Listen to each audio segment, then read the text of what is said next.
At 75 years old, a king isn't supposed to break down. Not in public, not in private, not even in front of the only person who truly knows the weight he carries. And yet, on a cold, strangely quiet evening inside Buckingham Palace, King Charles III did exactly that. He broke. Not because of politics, not because of the crown, not because of age. He broke because of one name. Before we continue, please hit the like button, subscribe to the channel, and turn on the notification bell for updates. The name his eldest son whispered to him after holding it in for nearly 3 decades. The name connected to the final days of Princess Diana, and the name that would rip open wounds the monarchy had spent years stitching shut. But before we get to that name, you need to understand something. This wasn't a conversation that happened suddenly. This wasn't William blurting out a confession. This wasn't a moment born out of anger. It was born out of timing.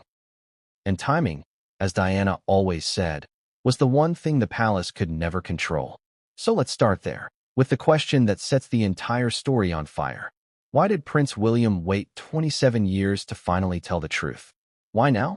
And more importantly, what truth did he uncover that was powerful enough to break a king?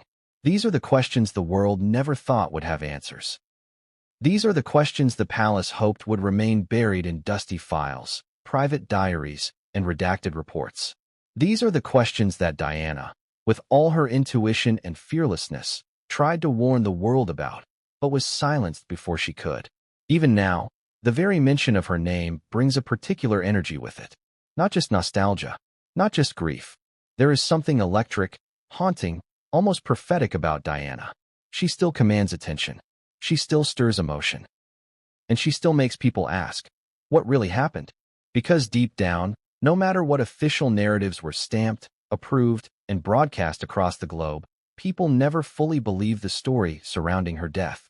There were too many inconsistencies. Too many witnesses who changed their statements. Too many coincidences that didn't feel like coincidences at all. And then there were the warnings. Diana's letters. Her voice recordings, her conversations with journalists, friends, and confidants. She spoke of being watched, followed, manipulated. She spoke of plans, plots, fears. She told people, repeatedly, that something would happen to her, that she would be silenced, that the establishment wanted her out of the way. Was she paranoid? Or was she one of the few people who could see the truth clearly? Now, here's the twist. William didn't grow up believing those fears.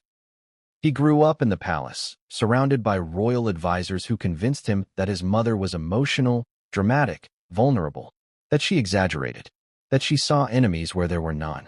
For years, William accepted the version of events that was handed to him, until something changed. A detail, a clue, a whisper from someone who had stayed silent for decades. Something so small that it shouldn't have mattered, but it did. Because sometimes the truth doesn't arrive like thunder. Sometimes it arrives like a tap on the shoulder, a tap William could no longer ignore. That's when he dug deeper, read deeper, asked deeper, and layer by layer, he began peeling back the story he had been told, only to find that the truth underneath it was darker, sharper, and more terrifying than he ever imagined. And that truth led to one person Diana feared, one person who held influence behind palace walls, one person whose name she wrote in her private notes. One person who had both opportunity and motive. That's the name William whispered to King Charles. And that is why the king, at 75, a man who had spent decades preserving his composure, finally broke. But this story isn't just about that moment. It's about everything that led to it. The silent wars inside the palace. The hidden rivalries. The secrets buried in official reports. The witness who disappeared. The phone call Diana made minutes before the crash.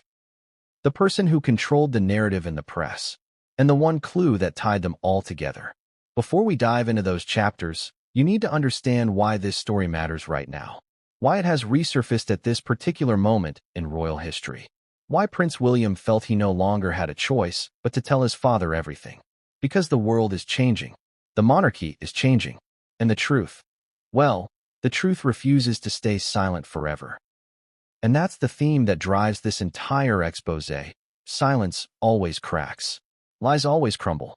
And secrets, especially royal secrets, always surface when the world least expects it. Now picture the scene that sets the foundation for everything you're about to hear. The palace is unusually quiet. Evening light spills across old furniture and portraits that have watched generations rise and fall. William enters the room, shoulders tense, breath unsteady. Charles looks up from a stack of papers, unaware that his life is about to be split into two chapters, before the truth and after. William doesn't sit. He stands. Charles senses something. Fathers always do. Is everything all right? He asks. But the answer is no. Nothing is all right. Nothing has been all right since the moment William discovered the missing piece. The piece that finally made Diana's warnings make sense. The piece that explained her fear in her final weeks. William takes a step forward. I found something, he says softly. Charles's posture shifts. Then William says the name Diana feared, the name that connects every chapter of her final months. And Charles, the man who survived scandal, heartbreak, the death of his ex-wife, and the weight of the crown, collapses emotionally. Because he knows the name. He always knew the name. He just prayed his son never would. And what Charles says next, just 3 quiet words, is what sends us spinning into the first chapter of this story. But we'll get to that. First, you need to understand how William got here, what he discovered, why the truth hit so hard, and why it matters more now than ever. Because this story doesn't just rewrite Diana's final days. It rewrites the entire legacy of the monarchy. And what comes next will change everything. But before that moment arrives, before we enter the room where Charles breaks down, there is one more detail you need to know. A detail that Diana herself left behind, almost like a breadcrumb. A warning so subtle, yet so powerful that when William finally understood its meaning, it shattered him. And that tiny detail is where our story truly begins. But what that detail was, who it pointed to, and how it exposes the truth behind Diana's greatest fear, that comes next. And no one is prepared for it. That detail, the one Diana left behind, wasn't dramatic. It wasn't loud. It wasn't the kind of thing tabloids would have cared about. In fact, most people who saw it dismissed it as nothing more than Diana being Diana. Emotional, expressive, always scribbling notes, always trying to communicate feelings she couldn't say out loud inside the palace walls. It was a single line, written in her delicate handwriting. A line that didn't point to the crash itself, but to the reason she believed something would happen to her. And the strange part is, Diana didn't write it in a diary. She didn't even write it in one of her personal letters. She wrote it in a place she knew her sons would one day look, but only when they were older. Only when they were ready to see the world not as boys, but as men. It was hidden inside a book, a children's book. The kind William later said he could still recall her reading to him, her voice soft, soothing, filled with all the warmth he associated with her. The idea that she had tucked something inside it felt like a message from the past, as if she knew the future would be more complicated than anyone could imagine. But we'll get back to that note soon. Because right now, you need to understand why that simple line hit William so hard. Why it triggered him to start asking questions the palace hoped would stay unasked. Why it pushed him to revisit files, documents, and conversations he avoided for years because the truth felt too heavy to hold. Grief does that. It waits. It lingers. It taps you on the shoulder decades after you think you've healed. And that's exactly what happened to William. He didn't wake up one morning and suddenly decide to reopen Diana's case. It began slowly, with one conversation, then another, with old memories returning at the wrong times, with his children asking questions he wasn't ready to answer, with public whispers resurfacing, with new documentaries, reports, and witnesses emerging every few years. But the breaking point wasn't the documentaries. It wasn't the public speculation. It wasn't even the palace pressure. It was personal. It was family. Because someone close to Diana, someone who had remained silent for almost 30 years, reached out to William privately with a message. There's something you need to know. Something your mother wanted you to understand when you were older. That's when everything changed. William didn't tell anyone. Not his aides. Not his security. Not even Kate. He needed to see it for himself. Alone. Without palace influence. Without advisors trying to shape the narrative. Without the burden of royal protocol. He went straight to a place he rarely visited.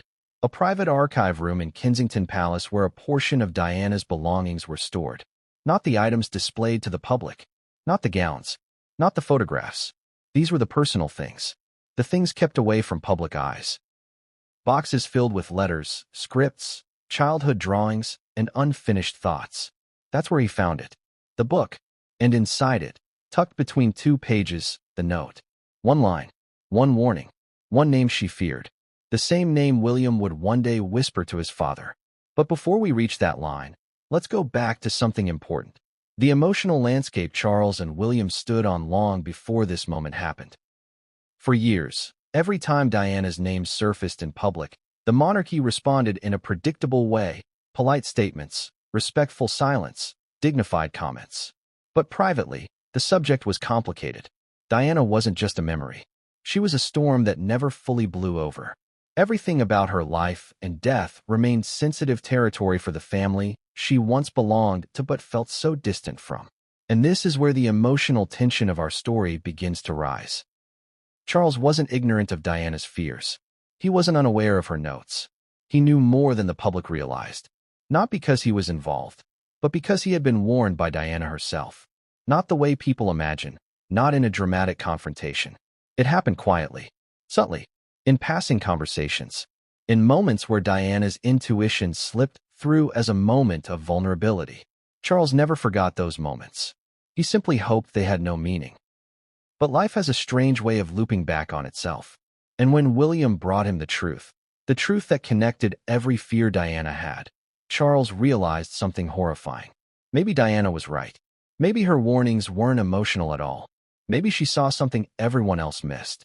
And that is what broke him. Not guilt, not involvement, not scandal. It was the realization that the woman he once loved, no matter how complicated their past, had been telling the truth. And no one protected her. Not the palace, not the system, not the people she trusted. Because the person she feared wasn't a stranger. And that brings us back to William standing in that quiet room with that children's book in his hands, his heart sinking as he read a line that changed everything. But let's pause here. Let's ask the question you're probably thinking right now. Why did this stay hidden for so long? Why didn't William see it sooner? Why wasn't this note already public knowledge? The answer is simple. The palace filtered what the boys saw after Diana's death. Not maliciously, at least not in the way people imagine, but to protect children who had just lost their mother in the most traumatic way possible. Many of Diana's personal belongings were archived, sealed away, categorized by staff who were told to keep anything emotionally sensitive out of reach until the boys were older. Items were boxed. Some were stored in different estates. Others were handled by trustees of Diana's memorial fund. It wasn't one person hiding things. It was a system designed to protect 2 grieving boys from pain they weren't ready to understand. And so the note stayed hidden. Until now. When William opened that book and saw that line, he said nothing. He simply folded the page back into place, closed the book, and walked out of the archive room knowing he could never unsee what he saw. Now ask yourself this. What could Diana have written so powerful, so alarming, so precise, that it would make her son, a man known for being measured, reserved, thoughtful, immediately start investigating? Because that's the effect the line had. William didn't cry. He didn't panic. He didn't call anyone. He simply knew. Deep in his bones. Deep in the place where sons hold their mother's truths. Deep in the place where Diana still lived. That line wasn't random. It wasn't emotional. It was a warning. And it pointed to someone William had never suspected before. Someone with proximity. Someone with influence. Someone who had more control over Diana's life, narrative, and security than the public ever knew. Someone who benefited from her silence. But before we reveal the name, before we reveal the line, before we reveal the connection, we must bring the story back to the room where Charles and William finally meet. Because that room, that moment, is the emotional heartbeat of this entire expose. Imagine Charles sitting there, unaware that the truth he had quietly hoped would never surface was walking right toward him. Imagine William carrying not just information, but burden, the burden of knowing his mother's fears were justified. Imagine the air thick, still, almost frozen as father and son stand on opposite sides of a truth that had been waiting decades to rise. William doesn't rush. He chooses his words carefully. He knows what he's about to say will hurt. Not physically, not politically, emotionally. Charles looks up. He sees the look in William's eyes. He has seen it only once before, the night Diana died. And that's when William finally speaks. I think I know what happened. Charles's breath falters. William continues. I know who she feared, and she left a message for us. Charles whispers, no, not that. Because Charles knows exactly which message William found. He knew it existed. He just prayed his son would never find it. And then comes the moment. The whisper, the name, the truth. And Charles breaks. Not loudly, not dramatically. He folds inward, the weight of decades pouring through him. Because the name is not a stranger, not a foreign agent, not a mysterious outsider. It is someone Charles once trusted, someone Diana once feared, someone who threaded themselves through palace operations so deeply that their influence seemed harmless until it wasn't. And just when Charles begins to catch his breath, William tells him the part he fears most. This isn't everything. There's more. And that single sentence sets us up for the next chapter. The moment we uncover Diana's forgotten warning, the final line she wrote, and how it leads directly into the darkest truth William ever discovered. But what exactly did Diana write? And why does it change everything we thought we knew? That answer is coming, and no one is ready for it. The first thing you need to understand is this. The conversation that broke King Charles was never supposed to happen. Not now. Not this year. Not in this lifetime. In fact, if fate hadn't twisted itself the way it did, father and son might have carried this unspoken truth to their graves. But fate has a strange sense of timing. And on that particular evening, quiet, cold, fragile, timing became everything. Here's the shocking truth that opens our chapter. Prince William did not plan to confront Charles. He planned to protect him. Let that sink in. The son wasn't trying to expose a secret. He wasn't trying to punish his father. He wasn't seeking revenge, or justice, or even closure. He was trying to shield the king from a truth that had finally become too heavy to hide. But when he stood in that archway, just before entering his father's private sitting room, something shifted. Maybe it was instinct. Maybe it was Diana. Maybe it was the weight of the truth itself, refusing to stay buried. Whatever it was, it pushed him forward. Imagine the setting. A room lined with history. Walls that had heard more confessions, betrayals, regrets, and whispered secrets than any royal archive. A fireplace flickering with soft amber light.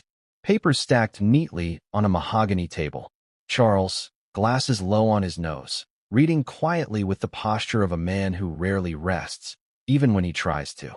Then footsteps. Slow. Heavy. Unmistakably William's. Charles looked up. Even before a word was spoken, he knew something was wrong. You can hide emotion from cameras. You can hide it from advisors. You can hide it from the world. But you cannot hide it from blood. Charles saw it instantly. The stiffness in William's shoulders, the tension around his eyes, the way he didn't blink as he stepped deeper into the room. Is everything all right? Charles asked. But William didn't answer. Not at first. He stood there, not moving, not speaking, as if he were trying to rehearse something silently inside his head. Like he wasn't sure which version of the truth to start with. Like he was terrified of what his own voice would sound like once he said the words aloud.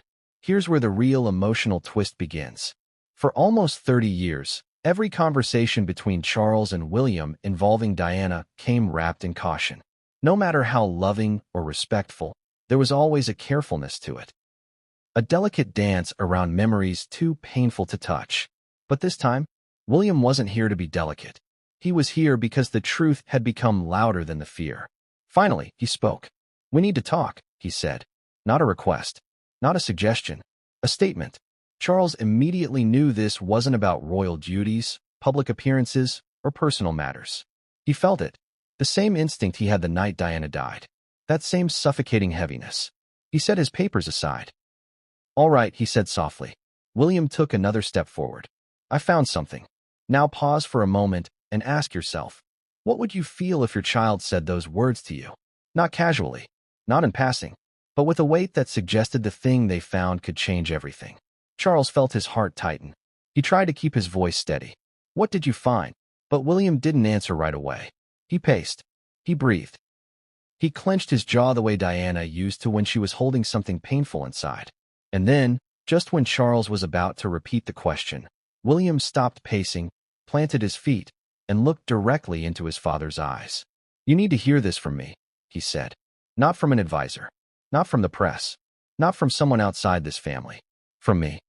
At that point, Charles's hands began to tremble. Just slightly. Just enough that he folded them together to hide it. Because he knew, whatever William was about to say, it was not something the palace would allow out. Not something the public would ever hear without consequences. Not something the monarchy could brush aside. This was family. This was personal. This was Diana. William drew in a breath that seemed to scrape against his chest. "It's about that night," he said. And Charles froze. Because there is only one night William could possibly be referring to. The night that defined their lives. The night that changed the monarchy. The night the world lost Diana. Charles swallowed. "William, we've discussed." "No," William interrupted. "Not like this." The air changed.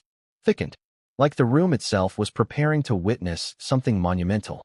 And this is where the first layer of our chapter deepens. Because William wasn't just bringing information to his father. He was bringing a confession.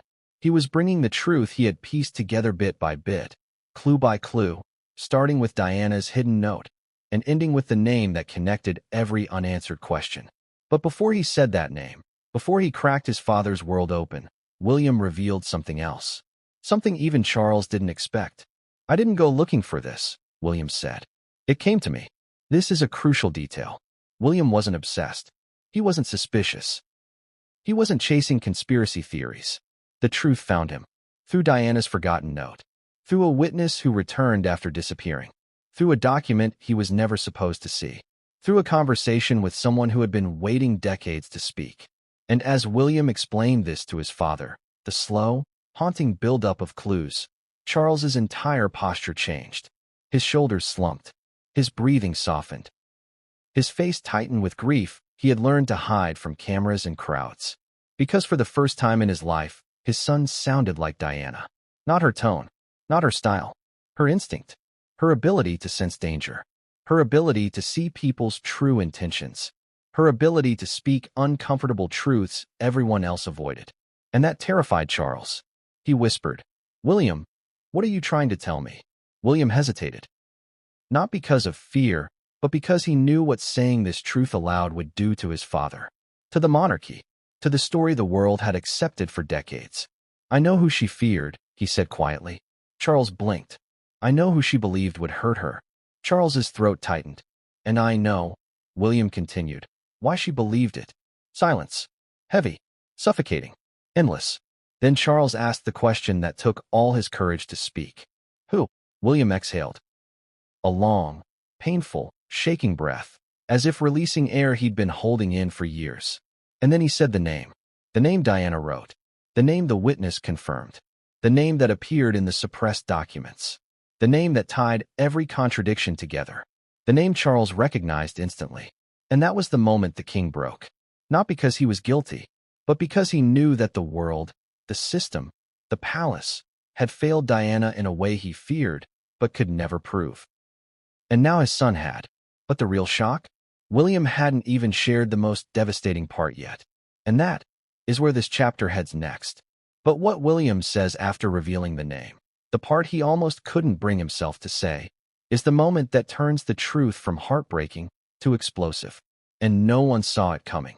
The king's eyes, usually so composed, now reflected something William had never seen before, a raw, human vulnerability.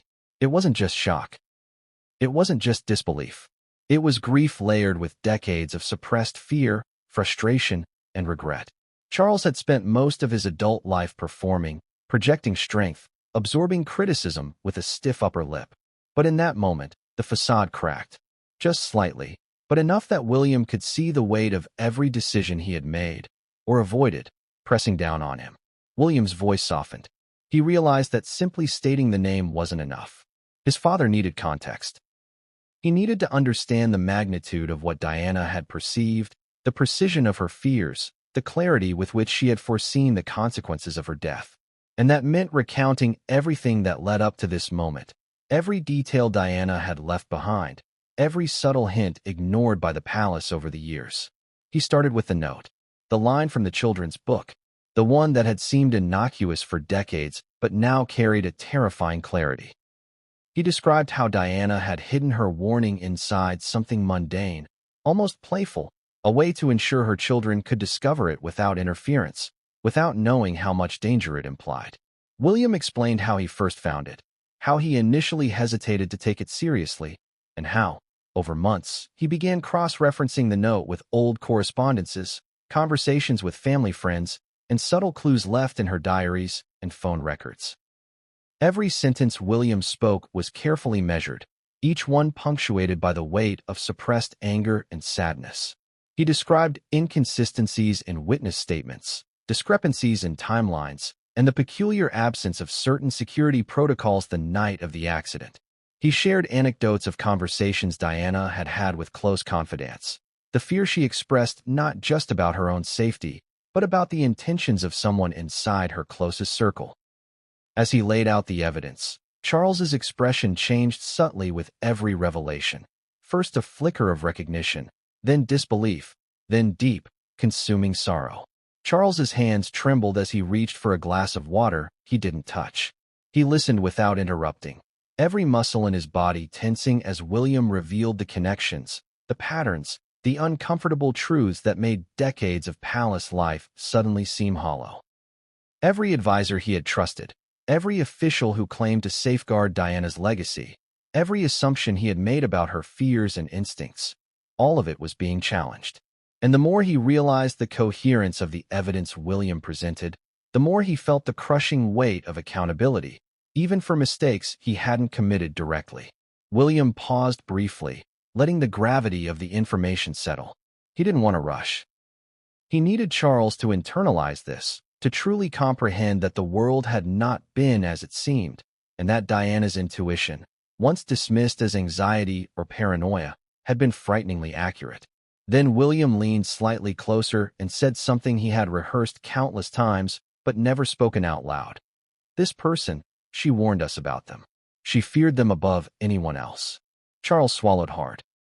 His voice cracked just slightly as he asked the question that hung in the air like a dagger. Who? William hesitated, not because he didn't know, but because he understood the impact the revelation would have. Naming someone meant shattering years of illusion, exposing uncomfortable truths, and forcing Charles to confront realities he had long tried to avoid. Yet, after a long, tense pause, William whispered the name. It landed like a bomb. Charles recoiled physically, as if the weight of the truth had struck him across the chest. He whispered, almost to himself, I always suspected. That's when the emotional floodgates opened. Charles sat back, running a hand through his hair, his eyes glistening, the composed exterior he had maintained for decades crumbling.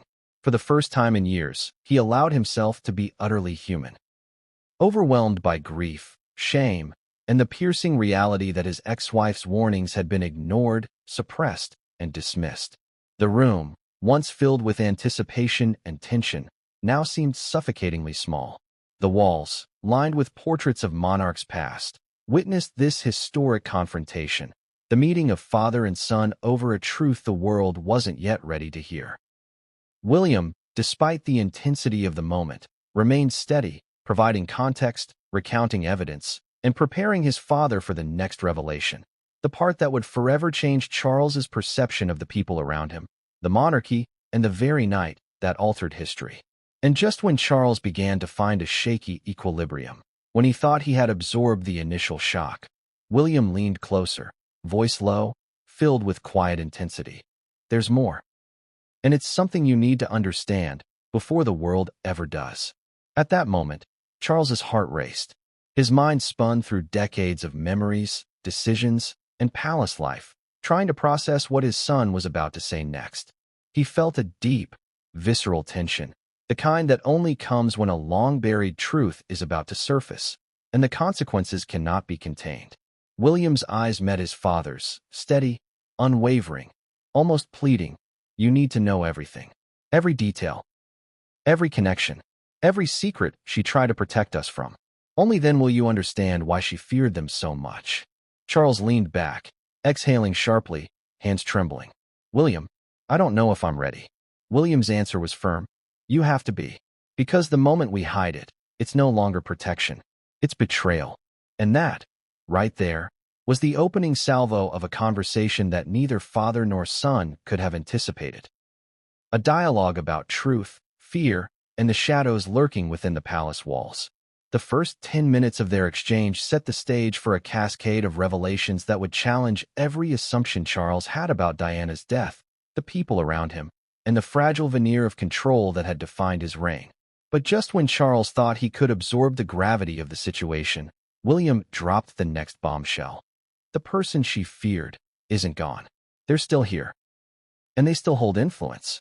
And if we don't act carefully, they might get away with everything, even now. And in that instant, Charles realized the conversation wasn't over.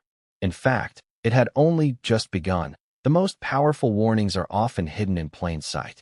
Diana understood this better than anyone. She was a master of subtlety, of leaving breadcrumbs that only the right person could follow. And what she left for her sons, carefully concealed, often overlooked, was not just a note, not just a message, but a map. A map leading directly to the truth about the danger she had sensed for years. It all began with a letter, not a public letter, not one intended for the tabloids or the press or even the palace archives. This letter was private, personal, written in the softest, most deliberate handwriting Diana could muster in the chaos of her final months. The kind of handwriting that carried both urgency and gentleness, like a mother trying to protect her children from a world that could be cruel beyond imagination. When William first discovered it, he didn't understand its significance. He thought it was another one of Diana's reflective musings, her fears, perhaps exaggerated in the way only someone under constant pressure could feel. But as he reread it, line by line, a chill began crawling up his spine. There were layers to this letter. Layers William hadn't noticed before. The letter began innocuously enough. A reflection on life. A few words about love, compassion, and the importance of family. The tone seemed almost cheerful, even lighthearted at points. But hidden between these gentle reminders were subtle warnings, coded messages about trust, betrayal, and people who would harm her if given the opportunity. Every carefully chosen word, every sentence, seemed to carry double meaning. And then there was the line that would haunt William forever. The line she had circled, the line that made him realize this wasn't just caution, it was fear. Pure, calculated fear. She had written the name of the person she trusted the least, a name that appeared only once in the entire letter, but in that single instance, carried the weight of years of instinct and insight. William read it over and over again, memorizing the rhythm of her words, the subtle punctuation that emphasized the gravity of the warning. And then, he did something he hadn't done before. He cross-referenced the note with events, conversations, and documents from the weeks leading up to Diana's death. The correlations were staggering. It was as if the letter had been a key, and now he was beginning to unlock the full puzzle. But it wasn't just the letter. Diana had a habit of leaving small tokens of guidance throughout her life, diaries, annotated photographs, and even recordings. She understood that people in positions of power often dismiss written warnings, and so she made it nearly impossible to miss her message if you were looking carefully. William began piecing together these fragments, and with each revelation, the truth became increasingly undeniable. Here's where it gets even more unsettling. Some of the people Diana named or referenced in these private notes were still active within the palace, still involved in managing information, security, and narratives, still capable of shaping public perception. And the very thought that someone she had feared could manipulate events even after her death shook William to his core. He wondered how much she had known, how much she had predicted, how much of the palace's response to her life, and ultimately, her death, had been influenced by people she distrusted. And more importantly, he wondered why he had not realized it sooner. William's discovery was compounded by the fact that many of Diana's letters had been archived by palace staff who were unaware of their true significance. Some had been filed away with trivial notes. Others had been bundled into boxes labeled personal papers, not for immediate review. It was almost as if the universe had conspired to hide the evidence until the moment his son's maturity and insight were ready to confront it. Now, consider this. Why would Diana go to such lengths to leave a warning that might not even be read in time? Some might call it paranoia. Some might dismiss it as a product of anxiety under relentless media scrutiny. But William knew better. He had grown up with Diana's instincts. He had felt the tension in her voice, the caution in her smile, the unspoken messages in her gaze. This letter confirmed everything he had sensed as a child, but had been told to ignore. And here's the most chilling part. In that single letter, Diana didn't just warn about a person. She predicted events, subtle actions, manipulations, and movements that later aligned perfectly with what William would uncover in his investigation. She essentially left a roadmap, a timeline, and a who's who of individuals whose actions required scrutiny. Every prediction had come true. Every fear had manifested. It was almost too precise to believe. William realized that Diana's foresight wasn't luck. It wasn't coincidence. It was insight, cultivated from years of observing palace dynamics, understanding motivations, and reading people. She had known the pressures, the power plays, the hidden rivalries. And she had known which person represented the greatest threat to her safety. This revelation was only the beginning, because the letter hinted at a network, not just a single individual.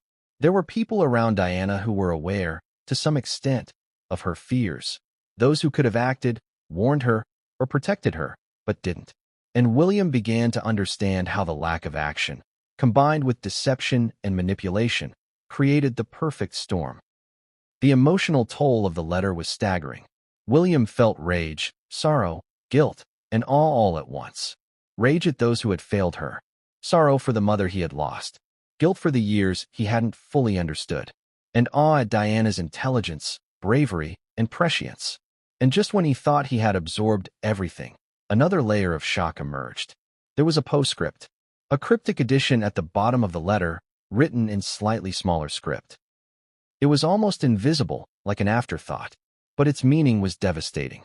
It implied that the person she feared was not only capable of orchestrating harm, but was actively manipulating those around her. It implied influence over palace decisions, security measures, and even the narrative that the world would eventually accept about her death. And William realized, in that instant, that the truth he held in his hands wasn't just personal. It was political. It was historical. It had the potential to rewrite decades of assumptions about the monarchy, the palace, and the events surrounding Diana's death. At that moment, he understood why he had to speak to his father directly. Because Charles needed to hear it from someone who knew the weight, the context, and the implications. Only a son could convey the gravity of the mother's warning to the father who had loved her, underestimated her fears, and had now been forced to confront the reality she had foreseen. But even after discovering the letter and understanding its implications, William had one more shock in store for his father, one that would deepen the emotional impact and set the stage for a confrontation that neither of them could have anticipated. And that is where the next part of our story begins. But who exactly did Diana fear? And why was her warning so precise that it predicted events that would unfold decades later? The answer comes next. The cryptic postscript was what truly haunted William. It wasn't overt. It wasn't a direct accusation. But it was enough to make him pause, retrace his steps, and question everything he had been told growing up. There was a subtle warning embedded in the wording, a suggestion that the person Diana feared had the ability to manipulate perception, control narratives, and influence key figures inside the palace. This wasn't speculation. It was insight, coming from someone who had lived the life, felt the pressures, and navigated the perilous world of royal scrutiny every single day. William stared at the line for hours. He reread it, line by line, searching for nuance, hidden meaning, or a clue he might have missed. And then he realized something that made his stomach churn. Diana's words weren't just about her death. They were about the aftermath, the control of the story, the ability to shape public opinion and manipulate the truth even after she was gone. This letter wasn't a relic, it was a weapon. He knew that the letter alone wasn't enough to act on. To truly understand its significance, he had to correlate it with everything else he had access to: past witness statements, security logs, private conversations with palace staff, and his own memories of his mother's warnings. Every time he pieced together a fragment, the outline of a disturbing pattern emerged. There was a network of influence, subtle but potent, operating quietly behind the curtains, shaping events and ensuring certain narratives prevailed. And within that network was the individual Diana had feared above all others. What made it even more chilling was the realization that this person had not disappeared. They were still active, still influential, still capable of manipulating perception, subtly guiding decisions, and keeping the truth buried. And that realization hit William like a physical blow. The danger Diana feared was not merely historical, it was contemporary. William's mind flashed back to childhood moments when Diana would express unease.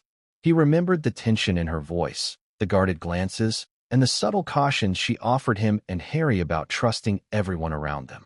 He recalled how often her fears had been dismissed as anxiety or exaggeration, how often adults around them would reassure her, telling her she was imagining things or that her instincts were too sensitive.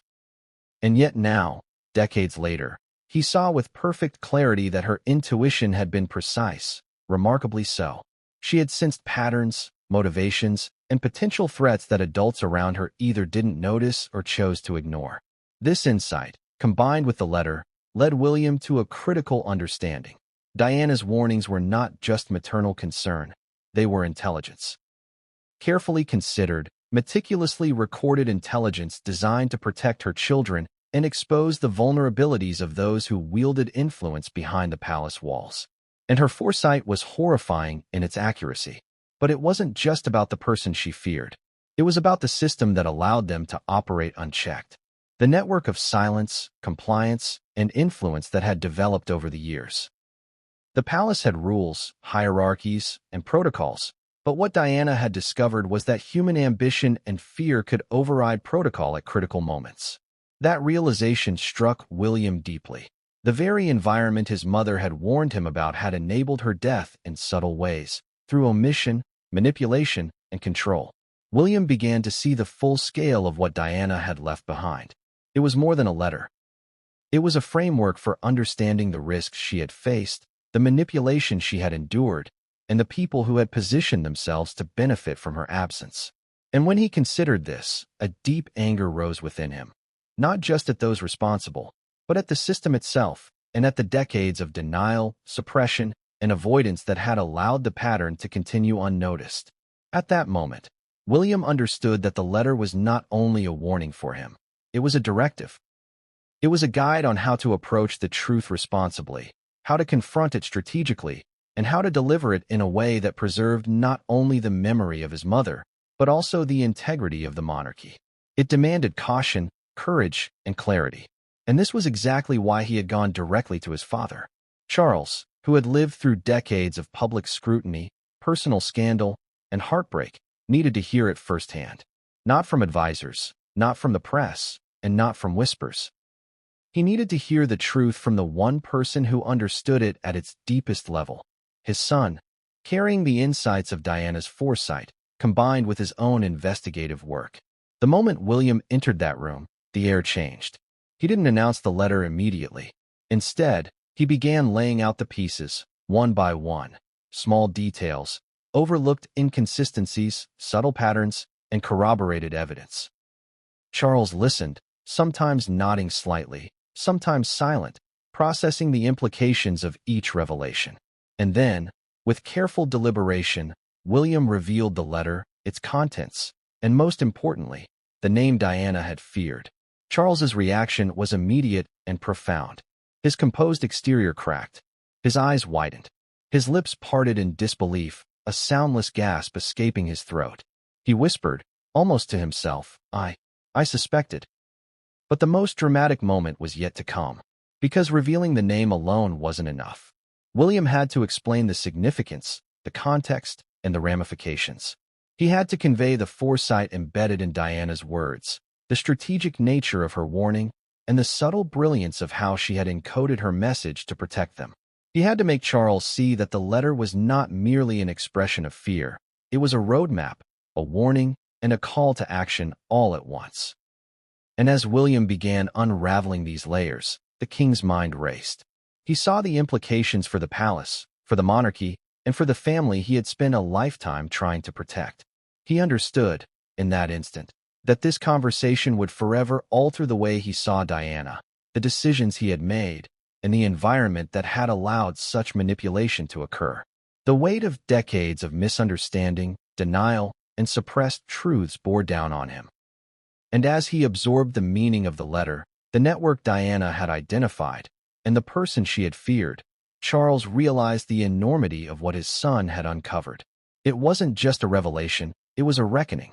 And just as he began to process the depth of this truth, William leaned closer and added the final, chilling detail. The person Diana had feared was still active, still influential, and still capable of shaping events. The realization hit Charles like a thunderbolt. The danger was not past. It was present, and that realization set the stage for a confrontation between father and son, a reckoning that would challenge loyalties, expose secrets, and redefine their understanding of Diana's final months. But what exactly did Diana predict? What connections did she uncover that no one else had seen? And how did William finally piece it all together? Those answers await in the next chapter. Trust is a fragile thing, especially inside the palace walls. And Diana understood that more than most. She had spent years navigating a world where appearances mattered more than truth, where smiles hid calculations, and where loyalty was often measured by convenience rather than integrity. But within this complex web, there was one person Diana had both trusted and feared, someone who, for years, seemed devoted to her well-being, but ultimately represented the greatest risk she faced. Here's the shocking part. This person wasn't a stranger. It wasn't a hidden enemy or a foreign operative. It was someone she interacted with almost daily. Someone who moved seamlessly between private and official duties. Someone whose role was ostensibly to protect her, guide her, and support her. And yet, behind the facade, there was a tension, an undercurrent, that Diana sensed instinctively. William discovered this truth gradually. He had read dozens of letters, reviewed security reports, and pieced together recollections from palace staff who had long since moved on. He noticed patterns in Diana's writing, subtle indicators of mistrust, moments when she would hesitate to confide fully, repeated references to a helper who seemed too calculating, too observant, too strategic. The clues were scattered, almost invisible to the untrained eye, but William had grown up with the instinct to notice them. The deeper he dug, the more it became clear. The person Diana feared was someone who had intimate knowledge of her routines, her communications, and her relationships. Someone capable of influencing events without leaving a trace. Someone whose presence was almost ghost-like, felt more in absence than in presence. And that was precisely why Diana's warnings were so precise. She knew this individual's capabilities better than anyone. William reflected on the irony of it all. His mother had warned him repeatedly about trust, not in general terms, but about this person specifically, and for years, he had dismissed it, chalking it up to paranoia or overcaution. But now, in hindsight, the clues were unmistakable. The hesitation in Diana's tone during certain conversations, the repeated emphasis on being vigilant, the coded language in her letters, it all pointed to the same conclusion. But here's where it gets even more complicated. This person wasn't acting alone. They were part of a network, a group of individuals who operated behind palace doors with discretion, influence, and a relentless drive to shape outcomes. Diana had recognized their reach and their subtle manipulations. She feared that, left unchecked, they could not only harm her physically but also control the narrative surrounding her life and death. William began to reconstruct events from Diana's perspective. He imagined the pressure she felt, the constant awareness that someone she had trusted might have motives he could never fully understand. He pieced together her movements, her phone calls, and the people she confided in. The patterns were chillingly consistent. Every precaution she took, every subtle warning, every coded note was a response to a threat that was both intimate and pervasive. And then there was the moment that crystallized everything for William. A detail so small, so seemingly inconsequential, that it had been overlooked by everyone, except his mother. It was an interaction, recorded in passing by palace staff, where Diana had expressed unease about a particular person's interest in her schedule, her conversations, and her interactions with key individuals. The concern was dismissed at the time as typical anxiety, but in retrospect, it was an unmistakable signal. Diana had correctly identified a danger that few others could see. William's understanding deepened further when he realized the duality of this person's role. Outwardly, they were loyal, helpful, and competent. They were trusted by staff, advisors, and even the royal family. But behind the scenes, Their influence extended into areas of strategy, security, and perception management. Diana had recognized the threat long before it manifested fully, but the subtlety of the manipulation meant that few would ever understand the depth of her fear. The complexity of the situation struck William hard. He had grown up witnessing his mother navigate her world with grace, dignity, and empathy, often in the face of manipulation and deception he didn't yet understand. Now, with the pieces in place, he saw the full scope of what she had endured.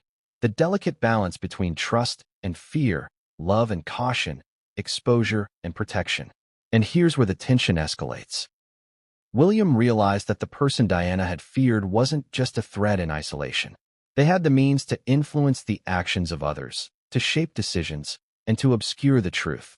Their presence created a ripple effect, affecting not only Diana's safety, but also the integrity of the narratives that would be accepted by the public for decades. This realization forced William into a position of reckoning. He could no longer ignore the clues. He could no longer dismiss his mother's fears. He had to confront the reality of this individual's influence and relay it to his father, because Charles needed to know, and not just the identity, but the implications, the subtleties, and the consequences of inaction. William prepared himself carefully. He rehearsed his words, considered the emotional impact, and structured the conversation to provide clarity without causing unnecessary alarm. But no amount of preparation could mitigate the emotional weight. Charles, upon hearing the name and the context for the first time, would experience the shock, grief, and disorientation of realizing that someone he had trusted, someone who had been close to Diana, had been at the center of her fears. And that's where this chapter crescendos, the father-son confrontation about trust, betrayal, and hidden intentions. The emotional stakes are at their highest, the revelations are raw, and the tension is almost unbearable. Because when William finally revealed the depth of Diana's insight and the identity of the person she feared, Charles was forced to confront not just the betrayal, but also the system that allowed it to persist. But what comes next is even more chilling, because knowing the person isn't the same as understanding their power. And that's exactly what William is about to explain to his father. How the influence of one individual shaped events leading directly to the tragedy, and why Diana's intuition about them was terrifyingly accurate. And in that moment, Charles realizes that the palace's carefully maintained order, the assumptions of loyalty, and the facade of trust were far more fragile than he ever imagined. As William continued to explain, the gravity of Diana's insight became clearer. She had not only identified a threat, but also understood the mechanisms by which this individual could exert influence. Charles listened intently, realizing that the subtlety of this person's power was exactly what made them so dangerous. Unlike overt threats, their manipulation was invisible, woven into the very fabric of palace operations. They could direct outcomes without anyone realizing they were doing so. They could shape narratives, subtly influence decisions, and control the flow of information to protect their own interests while appearing loyal. William laid out a series of examples, small at first, but growing in significance. There were meetings Diana had attended where this person seemed unusually attentive, noting every detail of her schedule, who she spoke to, and even her moods. There were letters and memos that were intercepted or adjusted before reaching her. There were individuals who suddenly changed their behavior after interacting with them. All of these tiny anomalies pointed to a pattern, a deliberate orchestration that Diana, with her acute perception, had recognized immediately. Charles's face darkened as he absorbed each revelation. It wasn't just the betrayal that stung. It was the realization that he had been unaware of the full extent of the influence right under his nose. The same individual who had been trusted by staff, advisors, and even himself had, in effect, been controlling certain elements of palace operations. And Diana had known it. She had understood it. And she had feared it. William's voice grew steady, almost clinical, as he detailed the evidence. Each anecdote, each observation, each pattern reinforced the truth. And yet, the most chilling detail was not the manipulation itself. It was the predictability of it. Diana had foreseen that, given the right circumstances, this person could act with devastating consequences. That predictability is what made her warning so precise, so terrifyingly accurate. Charles remained silent for a long moment, processing the layers of information. He had spent decades managing crises, navigating scandals, and controlling public perception. But this was different. This wasn't about public appearances or political strategy. This was about the intimate circle surrounding Diana, the very people entrusted with her safety, and how their loyalty had been compromised. William leaned in slightly, voice low but firm. She warned us, Father. She warned us about this person specifically. And now, decades later, the truth is clear. She was right. Charles's hands trembled slightly as he reached for a document he didn't need. He had known, on some level, that Diana's instincts were sharp, but hearing the details from William, with corroboration, evidence, and context, made the reality undeniable. And then William delivered the final, piercing detail. The consequences of this individual's actions were not confined to Diana's life. They had implications for the monarchy, the palace, and the narratives surrounding Diana's death. The manipulation, subtle as it was, shaped how events unfolded, who was informed, and how information was controlled. Diana's fears were not merely emotional, they were strategic. They were rooted in a clear understanding of influence, risk, and the vulnerabilities of those around her. Charles exhaled, a long, slow release of tension. He felt a mix of anger, sorrow, and helplessness. Anger at the individual who had exploited trust. Sorrow for Diana, whose foresight had been dismissed. And helplessness at realizing the extent to which the system had enabled this manipulation. William didn't pause. He continued, carefully outlining the network of influence and the mechanisms by which this person operated. He connected the dots between past events, minor anomalies, and Diana's documented concerns. The picture was undeniable. The person Diana had feared had both opportunity and motive. They had access to resources, information, and the inner workings of palace operations that made their influence profound. Charles's reaction was immediate and human. He closed his eyes briefly, a subtle shake of his head, as if trying to absorb the enormity of the truth. His lips moved, but no sound emerged. He had been confronted with the reality that the system he relied on, the people he trusted, and the palace itself had vulnerabilities Diana had understood long before he did. William pressed on. She tried to protect us. She left messages, hints, and warnings in places she knew we would eventually find. She trusted us to understand them when the time was right. Charles opened his eyes, voice cracking slightly. I underestimated her. I should have seen it. And there it was, the acknowledgement that for years, even he, who had loved her, had failed to fully grasp the depth of her insight. The weight of decades of denial, protocol, and assumptions bore down on him. But the conversation was far from over. William had more to reveal, connections, corroborations, and a deeper understanding of the person Diana feared. He explained how this individual had interacted with others, subtly shaping their behavior, influencing decisions, and even altering the perception of Diana herself. The realization was devastating. Diana had identified a threat whose influence extended beyond her, whose manipulations could reach into every corner of the palace and beyond. Charles absorbed this, the weight of the revelation pressing down like never before.